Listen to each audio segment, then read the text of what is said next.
ગુજરાતી દાળ બનાવવા માટે હંમેશા તુવેરની દાળનો ઉપયોગ થતો હોય છે. તો મેં અહીં અડધી વાટકી જેટલી તુવેરની દાળ લીધેલી છે, જેને મેં 3થી 4 પાણીએ ધોઈ લીધી છે અને તેને ફરીવાર પાણીમાં રાખી છે. તો હવે આપણે તેને અડધી કલાક માટે પલાળવા દઈશું. ભાત બનાવવા માટે મેં અહીં બાસમતી રાઈસ આવે છે તે લીધેલા છે, જેને મેં 3થી 4 પાણીએ ધોઈને તેને ફરીવાર પાણીમાં રાખેલા છે. તો હવે આપણે આને પણ અડધી કલાક માટે પલાળવા દઈશું. ભાત હું 4 વ્યક્તિ માટે બનાવવાની છું, એટલે મેં 4 મુઠ્ઠી ભરીને ભાત લીધેલા છે. તમારા ઘરમાં જેટલા સભ્યો હોય એ પ્રમાણે તમારે મુઠ્ઠી ભરીને માપ લેવાનું, એટલે પરફેક્ટ મેઝરમેન્ટ આવશે.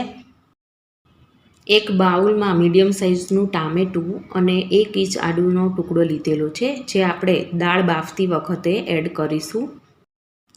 દાળને બાફવા માટે મેં અહીં કુકરમાં 3 ગ્લાસ જેટલું પાણી ઉમેરી રહી છું. તો હવે આપણે જે દાળ પલાળવા માટે મૂકી હતી તો તેમાંથી બધું પાણી દૂર કરીને આમાં એડ કરીશું. દાળમાં સ્વાદ અનુસાર મીઠું એડ કરીએ અને હવે તેની સાથે સાથે આપણે જે ટામેટું લીધું હતું તેને 4 ભાગમાં ડિવાઈડ કરીને આપણે એડ કરીશું અને આદું છે એને પણ થોડા નાના પીસ કરીને આમાં એડ કરીએ.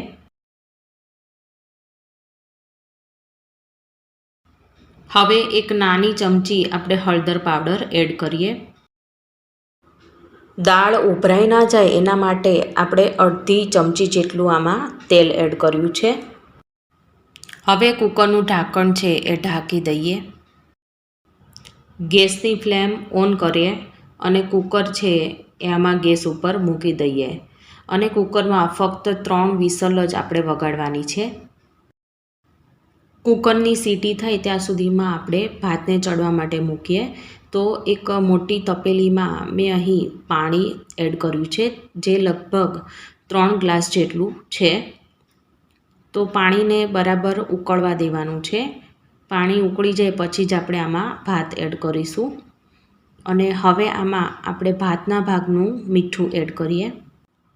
પાણી ઉકળી ગયું છે, તો ભાતમાં જે પાણી હતું એ બધું મેં દૂર કરી અહીં ભાત હું ઉમેરી રહી છું અને આપણે એક ઉભરો આવે ત્યાં સુધી ફૂલ ગેસ રાખીશું અને પછી ગેસની આંચ છે એ ધીમી પાડી દઈશું. તમે જોઈ રહ્યા છો કે એક ઉભરો છે એ આવા લાગ્યો છે. તો હવે આ સ્ટેજ ઉપર આપણે ગેસની આંચ છે એ ધીમી કરી દઈશું અને એકવાર બધું સારી રીતે મિક્સ કરી લઈએ અને આને આપણે ધીમા ગેસ ઉપર જ 7થી 8 મિનિટ જેટલા જ ચડવા દઈશું. ભાતને આપણે અડધી કલાક પલાળવા માટે મૂક્યા હતા અને ઉકાળેલા પાણીમાં એડ કર્યા છે, એટલે 7થી 8 મિનિટમાં તો ભાત સરસ ચડી ગયા છે. તો હવે ગેસની આંચ છે એ બંધ કરી લઈએ અને ભાતની જારીમાં ભાતને કાઢી લઈએ.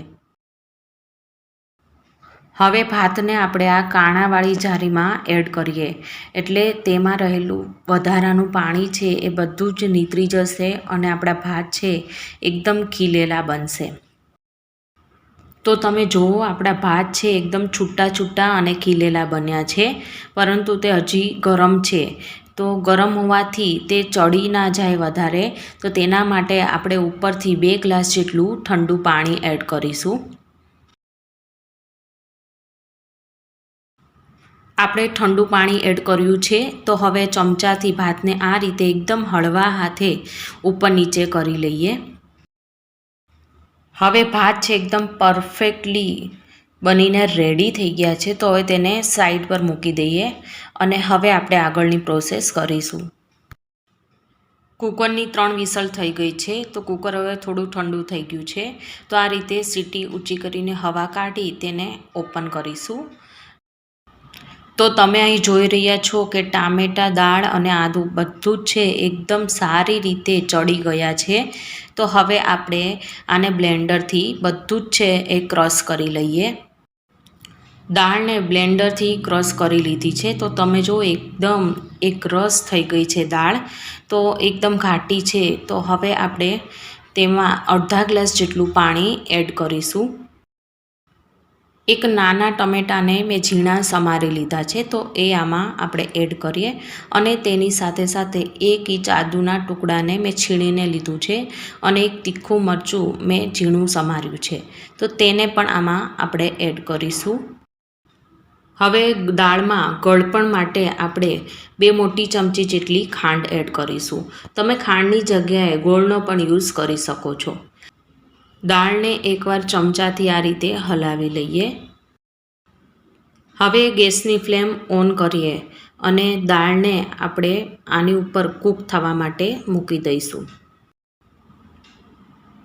દાળમાં એક ઉભરો આવી ગયો છે, તો હવે આપણે ગેસની આંચ છે એ સ્લો કરી દઈએ અને દાળને છે હવે આપણે ધીમા ગેસ પર જ ચડવા દઈશું.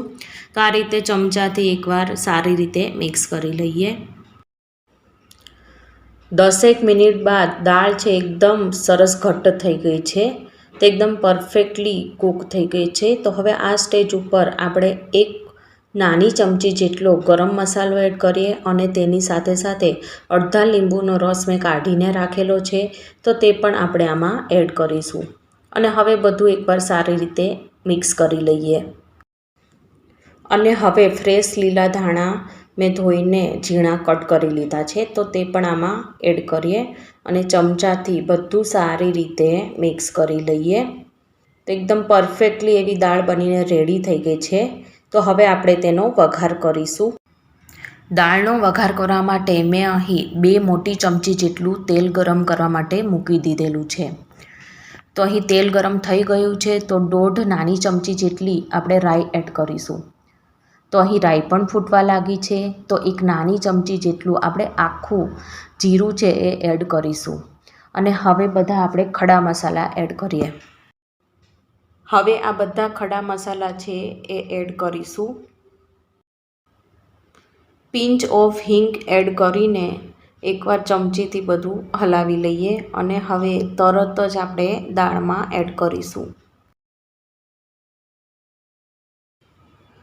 અને હવે ચમચાથી બધું સારી રીતે મિક્સ કરી લઈએ, એટલે વઘાર છે એ દાળમાં સારી રીતે બેસી જાય. તો એકદમ પરફેક્ટ એવી દાળ બનીને રેડી થઈ ગઈ છે. તો તમે ક્યારે બનાવો છો આવા ગુજરાતી દાળ ભાત, એ મને કમેન્ટ સેક્શનમાં જરૂરથી કહેજો. અને જો મારી આજની રેસીપી તમને ગમી હોય તો મારી ચેનલને સબસ્ક્રાઈબ, લાઇક અને શેર કરવાનું ના ભૂલતા. તો આપણે ફરીવાર મળીશું એક નવી જ વાનગી સાથે. Thank you for watching.